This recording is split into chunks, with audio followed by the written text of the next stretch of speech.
Fala, meus amigos, estamos começando aqui mais um vídeo do canal. Enquanto eu sigo nesse inferno insuportável aqui, vou fazendo o que não destruíram ainda, que são os vídeos do YouTube, certo?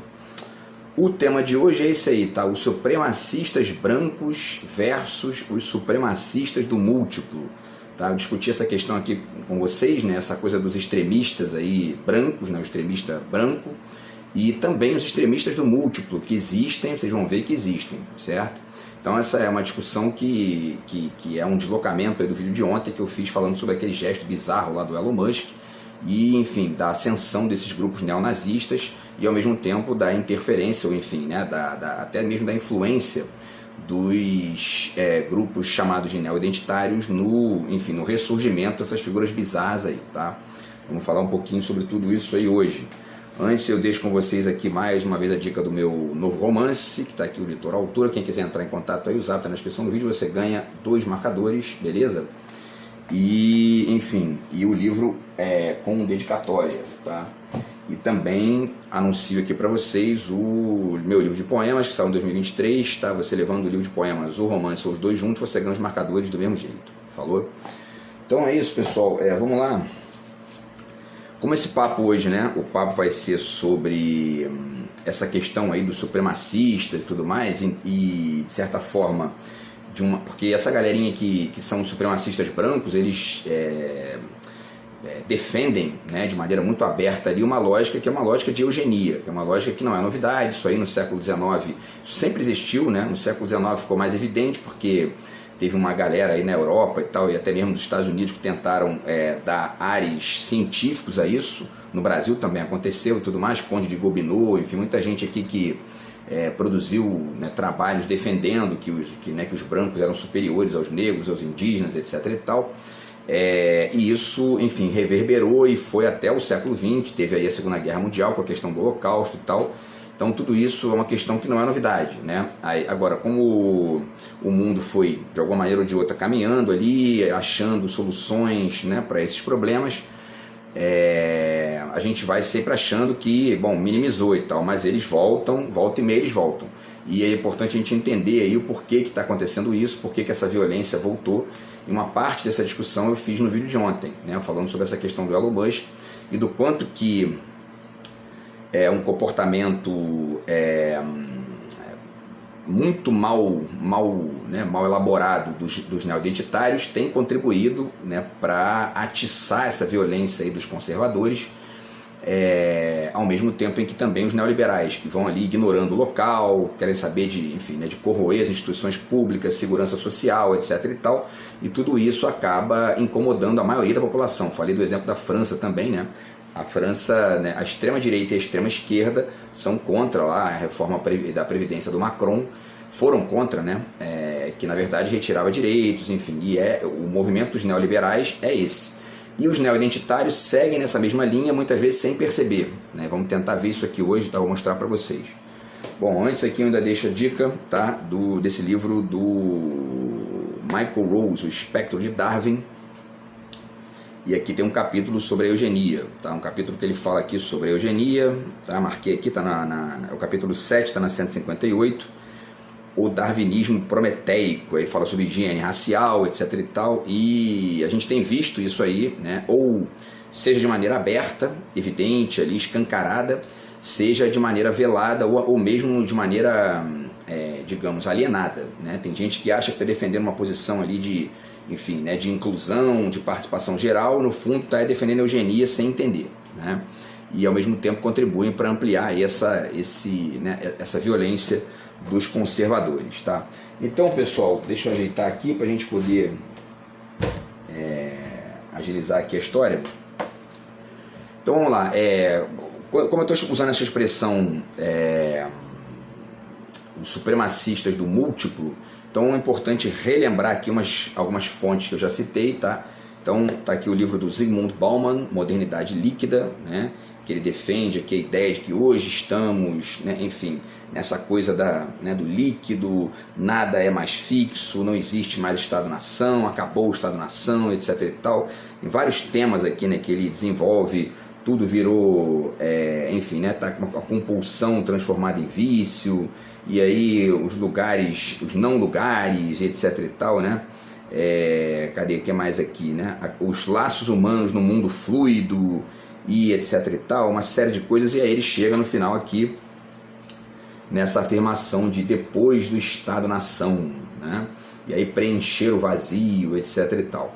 Então, assim, essa realidade que está descrita aqui pelo Bauman, né, no Modernidade Líquida, é parte desse contexto que aos pouquinhos foi se desenvolvendo logo depois ali do início da globalização, quer dizer, final, né, da Guerra Fria, queda do Muro de Berlim e a ampliação das tecnologias de internet, de informação, etc e tal. Tudo isso foi gerando um grande otimismo, né, com a globalização, e que se estende até hoje. Muita gente continua acreditando nisso aqui e tal, e defendendo isso, e até radicalizando essa perspectiva.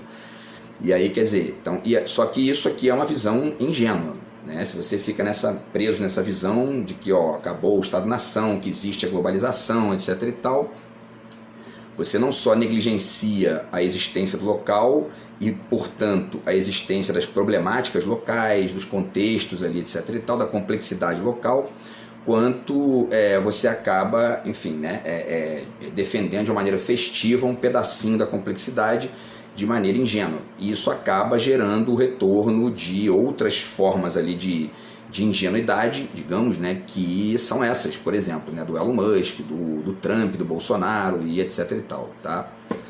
E aí, nesse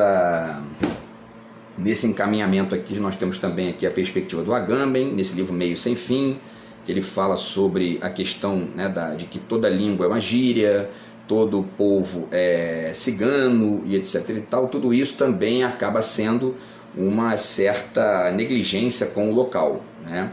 E quando eu estou citando esses autores aqui, né, eu não estou dizendo que essa ideia está restrita a esses autores. Eles estão, na verdade, descrevendo uma lógica que eles estavam percebendo ali e tudo mais, seja de maneira, enfim, né, otimista demais, seja de maneira a denunciar certos elementos, mas o fato é que isso foi se expandindo, né, e muita gente hoje acredita nisso, enfim, independente aí né, dos textos aqui do Agamben ou do Bauman e etc e tal, tá? E também tem esse trabalho aqui do Sloterdijk, no mesmo barco, que no mesmo barco é o seguinte, né, o mundo todo, estamos todos no mesmo barco, quer dizer, acabou o local, né? Ele diz aqui abertamente, tem um trecho aqui no final, né?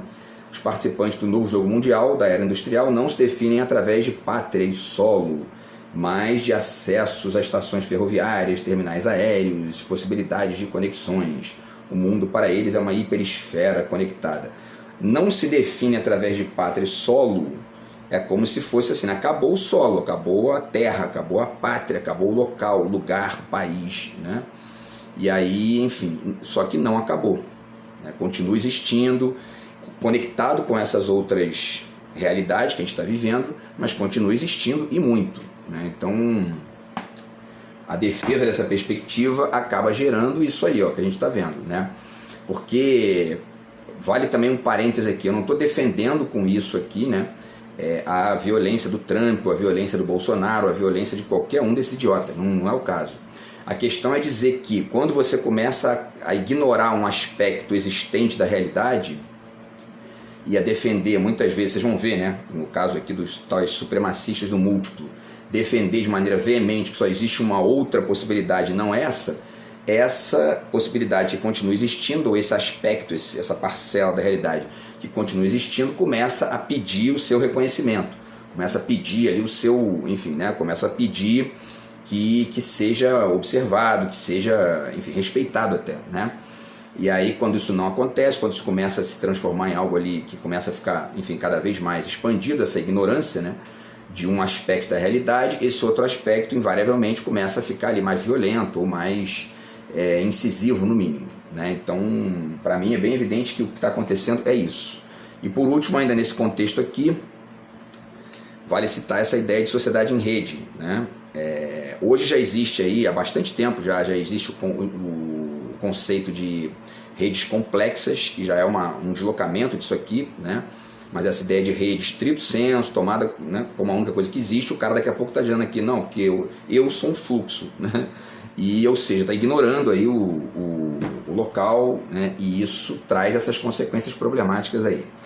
Bom, então pessoal, vamos lá. Eu vou reler com vocês o finalzinho, tá, do vídeo passado, que vai servir de introdução aqui para o restante da temática, beleza? Então, eu disse o seguinte, né? Os neo-identitários tendem a ver a questão da nação só pela via da identificação ou desidentificação, né? Ignoram a questão da idealização mútua do significado, que é um desenho que o Zizek faz aqui, né?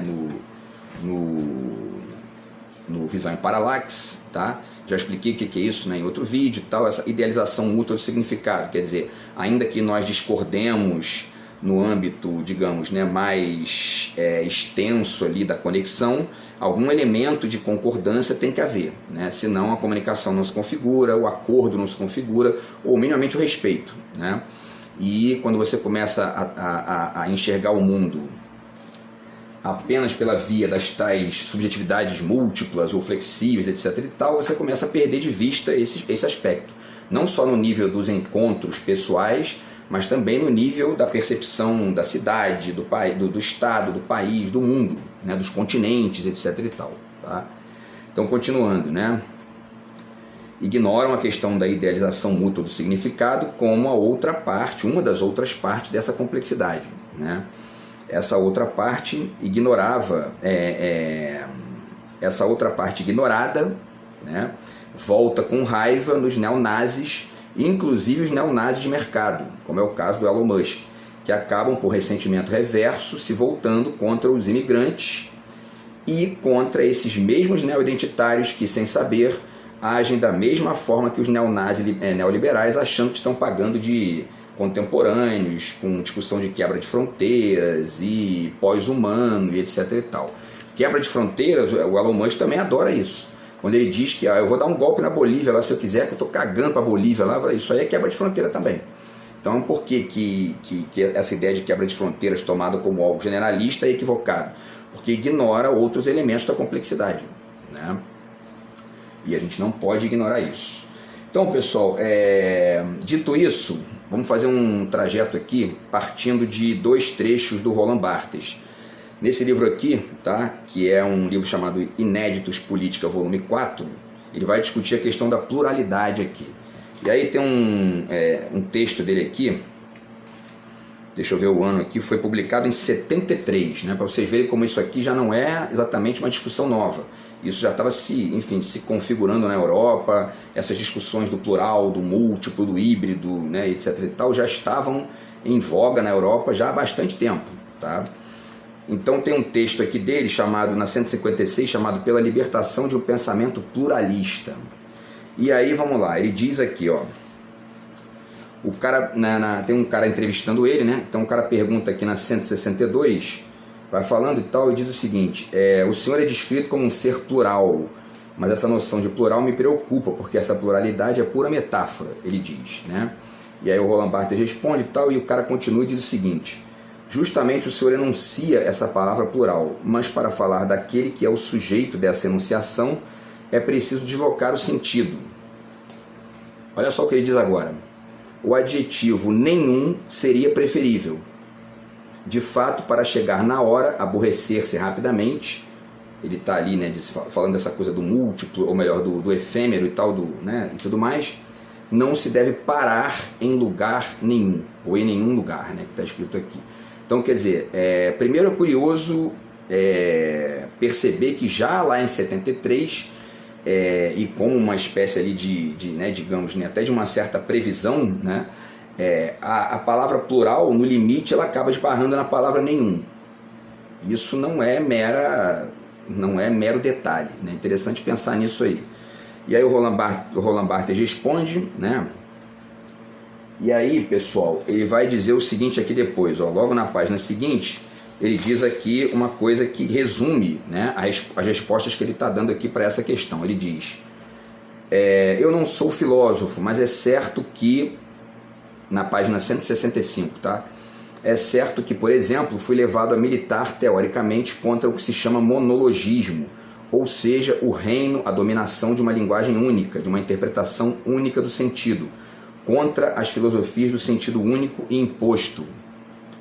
Sempre militei com o máximo vigor que pude a favor da pluralidade das interpretações, da abertura absoluta do sentido, se necessário, das isenções de sentido, das supressões, das anulações de sentido. É basicamente o que está dito ali quando o cara diz que a palavra nenhum talvez caiba até mais aí do que a palavra plural. Ou seja, né, quando você começa a acessar demais essa ideia de pluralidade e acaba apaixonado por ela, tomando ela como a única coisa que existe, no limite disso não tem mais nada, não sobra nada, não tem nenhum. Né? Porque você ainda não esbarrou com a necessidade de perceber a coisa de maneira complexa e superar esse pluralismo estrito, digamos. Né? Bom, aí aqui então, para finalizar o Roland Barthes, a gente passar aqui então para o livro ali do pós-humano, né? Ele diz aqui, ó, e aí ele finaliza aqui, ele cita um exemplo do Japão, né? Porque o Roland Barthes foi ao Japão, escreveu um livro sobre o Japão. E aí o cara faz uma pergunta para ele que é a seguinte, diz aqui na 167, né? Sua finalidade é clara quando evoca este sonho, abre aspas, ele está citando o Roland Barthes, conhecer uma língua estrangeira, estranha e no entanto não a entender. Perceber nela a diferença sem que essa diferença seja jamais recuperada pela socialidade superficial da linguagem, comunicação ou vulgaridade. Creio que este texto ilustra maravilhosamente o desejo fundamental de Roland Barthes, ou melhor, o frisson de alguém que se encontra nos confins dessa escrita branca. E aí continua finalizando dizendo, o Japão era para o senhor esse grau zero da escrita, que é um dos livros mais famosos do Roland Barthes aí, no qual ele busca lá esse elemento de extremo do sentido, tá? Mas enfim, quando ele está aqui dizendo, né, que ele está citando na verdade uma coisa que o Roland Barthes comenta, depois eu não vou ler a resposta inteira, né? Mas o Roland Barthes finaliza dizendo o seguinte, no Japão é a impenetrabilidade total e ao mesmo tempo está aí o que me tornou tão feliz. Eu estava feliz por ouvir falarem aquela língua, porque via os corpos em contato com aquela língua que eu não entendia. Toda uma espécie de emotividade, de ritmo do sopro, e devo dizer que aquilo me dava prazer a cada dia, exatamente como se a cada dia eu fosse um espetáculo muito bonito e muito entusiasmante. Então, pessoal, só para comentar rapidamente isso aqui, esse contato do Roland Barthes com um estranhamento radical de uma língua que, segundo ele mesmo aqui, ele não conhece nem a origem da língua, e aí ele está ali apenas percebendo o som e, digamos, né, os movimentos e o corpo se mexendo junto, ali tá, os gestos, etc e tal. Digamos, né, essa conexão dele de prazer com isso não é um problema em si. Eu mesmo, enfim, quando eu escuto rock and roll aqui, por exemplo, eu não estou preocupado com o que as pessoas estão dizendo ali, os cantores estão dizendo, eu estou preocupado com o ritmo, é só isso, é uma curtição ali. Agora, isso se transformou numa espécie de tendência hegemonizante, especialmente na cabeça de uma certa parcela da sociedade, que são esses ingênuos líquidos, essa galera que não consegue mais descer dessa lógica de trabalhar tudo como estranhamento radical, e ao mesmo tempo ignorando as questões locais, né? Por quê? Porque se você toma isso aqui como uma regra em relação à conexão com o Japão, por exemplo, você não vai se interessar em saber quais são os problemas políticos que existem lá, quais são as estéticas artísticas que estão em movimento para gerar outras coisas lá, etc e tal. Você vai ficar só nessa superfície, digamos, né, pré-simbólica da coisa e não aprofunda. É isso que está na cabeça dessa galerinha que fica defendendo que acabou o local, acabou o homem, acabou, né? O que existe é o plural. É mais ou menos esse mesmo tipo de comportamento aqui, mas tomado num nível mais problemático, mais grave, né?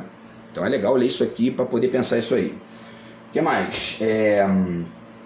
Uma prova disso a gente vê aqui, né, no livro do Stuart Hall, quando ele diz aqui no Identidade Cultural na Pós-Modernidade, ele fala aqui o seguinte, ele está discutindo aqui a nação como comunidade imaginada, e a discussão dessa galera dos culturalistas, digamos, basicamente se restringe a isso, né? E aí ele diz um negócio aqui, que eu acho até que eu já falei em outro vídeo aqui, ele diz o seguinte aqui na página 59, lá embaixo, a maioria das nações consiste em culturas separadas que só foram unificadas por um longo processo de conquista violenta, isto é, pela supressão forçada da diferença cultural. Isso é uma visão ingênua, né? Porque, de certa forma, todo grupo humano se forma mais ou menos dessa maneira, né? Quer dizer, você meio que estabelece ali um acordo, extinguindo ou os mais violentos, ou os mais problemáticos, ou os mais ali, né, os que dão prejuízo. Eu estou dizendo isso mesmo na história da humanidade, né, porque hoje já existem até outros elementos mais profundos disso que eu estou dizendo aqui. Mas eu estou pensando mesmo lá no início da humanidade e tal, né? Então essa questão de que o povo foi unificado por um longo processo de conquista violenta, e isto é, pela supressão forçada da diferença cultural, isso aqui é radicalmente ingênuo, né? Porque não existe condição de você fazer um grupo, né, mínimo ali, sem excluir alguma coisa, que seja, né, enfim, os inimigos, os bandidos, ou enfim, né, aquela situação problemática que está impedindo que o povo caminhe, que fique em paz. É isso, né? Então, quer dizer, fica-se vilanizando o Estado-nação e a nação mesmo, propriamente dita, a partir de uma perspectiva ingênua, como se existisse possibilidade de fazer alguma coisa diferente disso, né? Então tá aqui, ó, né? O que a gente pode, de repente, chegar em outras formas de acordo social, mas o acordo social vai ter que existir sempre, né? E o Estado-nação é uma das formas atuais. Ignorar isso, ficar, né, trabalhando como se isso fosse uma coisa ali, um problema, atrasa o olhar, cega, e muitas vezes polui o seu olhar da complexidade mais ampla da coisa, né? E é assim que funcionam os movimentos neo-identitários. Então, tá aqui mais uma vez, né? Deixa eu ver aqui, esse trabalho aqui da Sueli Rolnick, que eu fiz a reflexão aqui, fiz alguns vídeos aqui sobre ele, tá? No final ela faz essa afirmação aqui na página 87 e 88. Afirmar e até intensificar a flexibilidade, ativando, entretanto, a força crítica de sua potência nômade, é a frequência de vibração que ressoa majoritariamente no timbre das vozes dissonantes. Isso é um equívoco, né? Porque se você acredita que a posição crítica do mundo atual, ou seja, né, a posição dissonante, etc. e tal, é a posição de afirmar a flexibilidade, intensificar a flexibilidade e intensificar e ativar também a força crítica de sua potência nômade, tem um monte de gente que está vivendo aí, participando do jogo social, e muitas vezes até essas mesmas pessoas que escrevem essas coisas aqui, que, enfim, que estão conectados ali, de uma maneira ou de outra, com perspectivas conservadoras, em algum nível, né? É muito bonitinho falar em nômade, mas ninguém deixa a porta da rua, da casa aberta, né? Então, assim, se você ignora isso, daqui a pouco essas figuras, né, que são os neoconservadores, começam a colocar a carinha para fora do esgoto, e os neonazis, que são tanto os neonazis bolsonaristas quanto os neonazis identitários, neo-identitários, como é esse velho retardado que eu estou atuando cometer crime contra mim todo dia, que é 8 anos, certo? Então isso aqui é uma perspectiva ingênua, né? Radicalmente ingênua. E aí essa perspectiva se reflete nesse livrinho aqui do Antropologia do Ciborgue, né? Essa porcaria aqui que eu já falei, enfim, várias vezes, e vou refletir, eu vou ponderar alguns detalhes com vocês aqui agora, tá? Porque esse aqui é o ponto para a gente entender essa ideia dos tais supremacistas supremacistas do múltiplo, tá? Por que são supremacistas? Porque eles querem o fim do outro. Esse é o ponto. E ela diz isso abertamente aqui, né? Já adianto para vocês aqui, ela termina, eu tive, enfim, né, um saco de ler isso aqui até o final, e quer dizer, até o meio aqui, na verdade não consegui nem ler até o final, ler até o final, mas está aqui, né? O que está em jogo, ela diz na 58, na conexão ocidental, é o fim do homem.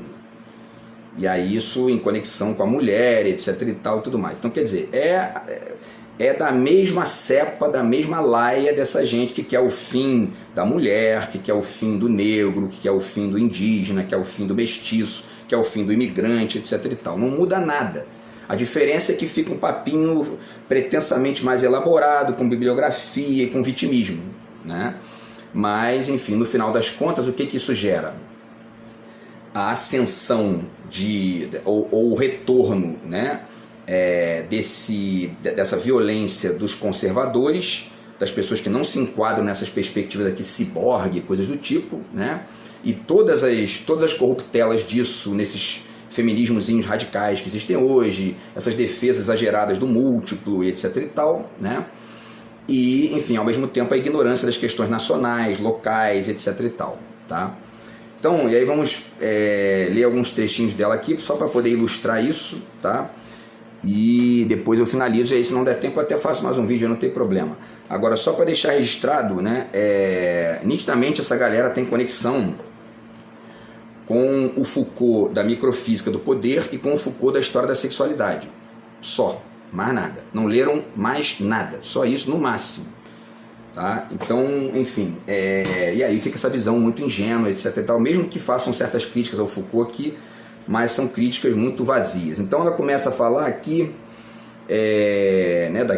diz o seguinte aqui, ó, ela está falando desse conceito de ciborgue, né, que essa palavra ciborgue é a junção, né, de cibernética com organismo, ciborgue, né, ciborgue. E aí, segundo ela, teria acabado a fronteira entre o homem e a máquina, etc. e tal. E até aí, a gente né, é uma discussão que dá até para fazer outros vídeos e tal, mas não é nem esse o problema nesse contexto aqui que a gente está discutindo. Ela diz o seguinte: o problema é a conexão disso, porque essa ideia que essa galerinha tem de fim das fronteiras, quebra de fronteiras, etc. e tal, eles substituem então as tais fronteiras por uma lógica de pluralidade estrita e no limite acaba nesse tal nenhum lá do Roland Barthes. Não conseguem mais enxergar a diferença e não conseguem enxergar também de maneira autocrítica o quanto que esse tal nenhum deles está poluído pelo um que eles são ou pelo algum que eles são, né? Também tem bastante disso aí, tá? Bom, ela diz aqui na página 13 e 14: a heterogeneidade de que é feito o ciborgue invalida a homogeneidade do humano tal como o imaginamos. E aí continua descrevendo aqui, etc e tal. Invalida a homogeneidade. Isso aqui, um conservador escutando isso vai se incomodar. Que papo é esse, né? Como assim? Né? Que não é bem assim, não. Eu me considero diferente disso. Então, quer dizer, é um discurso, é uma lógica aqui de pensamento que não inclui, que não estabelece uma perspectiva mais complexa e que acaba gerando violência, tá? O que mais? Vamos lá.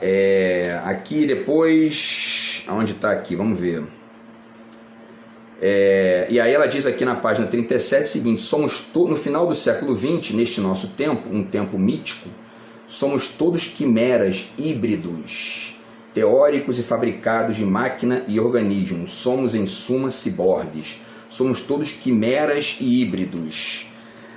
Na minha perspectiva, o correto seria dizer que nós somos complexos. Não porque a palavra híbrido tem algum problema em si, nela própria, mas é porque ela está conectada com um certo fanatismo do plural que, no limite, acaba dizendo que temos que chegar no fim do homem, no fim do Estado-nação, no fim, né, da genitália. Né? É mais ou menos isso aqui. Tá? Então, quer dizer, é preciso substituir nos movimentos pluralistas aí a discussão pela ideia do complexo. Porque aí, no limite da percepção do complexo, você começa a entender que existem posições conservadoras, existem perspectivas conservadoras, inclusive nesses próprios tais pluralistas, né? Que é muito bonitinho ficar falando isso, enfim, né? Em casa, né? Sem ninguém vomitando ódio ali, com a porta fechada, ar-condicionado ligado. É muito bonitinho dizer isso, né? Defender pluralismo, defender vida nômade, né? Tá? Enfim, bom, e aí o que mais? Ela diz aqui... olha só isso aqui, né? Ela diz que o ciborgue pula o estágio da unidade original, da identificação com a natureza, no sentido ocidental. Quer dizer, alguém que tem uma perspectiva conservadora e entende, por exemplo, que se identifica tanto no simbólico, né, quanto no próprio orgânico que tem, né, com a sua própria genitália, a sua própria condição sexual, etc. e tal, olha para isso e fala: que papo é esse aqui de pular o estágio da identificação com a natureza? Como assim? Né? E isso acaba sendo a base do retorno de certas posições aí que são radicalmente violentas como resposta a isso aqui, né? Então é preciso repensar isso, tá? E eu vou parar por aqui, pessoal, porque está no fim do vídeo, tá? Tá aqui mais uma vez a dica. Eu continuo no próximo vídeo a refletir outros elementos aqui desse livro, mas o ponto-chave é o seguinte, né?